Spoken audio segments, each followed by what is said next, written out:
So it was announced this week that Southern Bastards, Jason Aaron's awesome new crime book, has just been optioned by FX to become a TV show. And you know what? I'm honestly surprised it took this long. The comic is just so damn good and a godsend to anyone who loves great crime comics. I thought because of that I might take a look at the newest issue that also came out this week. Issue 9 is something of a focus issue.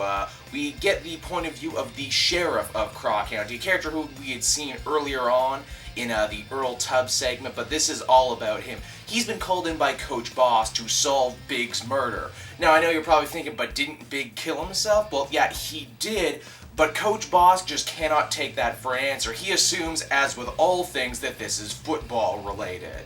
And you know what, while we're on the subject of football, we find out before becoming sheriff of Craw County, this guy was actually a player on Coach Boss's team. In fact, he was the best player on Boss's team, even better than he was at his age.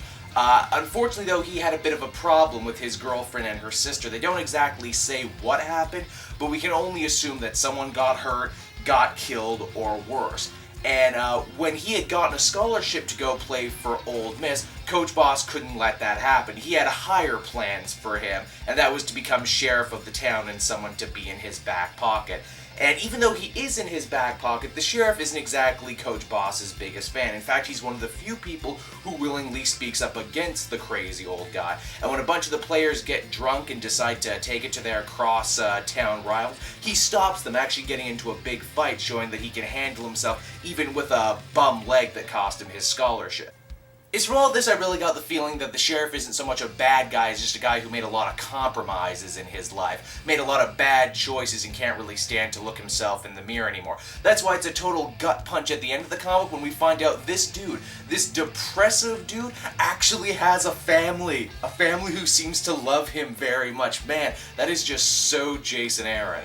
Southern Bastards number 9 is another great issue. Much like Scalped, a similar crime series that Aaron had done before, there's not one main character. There's multiple characters, and each one are heroes in their own mind, and I really, really respect that about this book, and how even the smallest and seemingly most inconsequential character can actually be really awesome once you jump inside their head.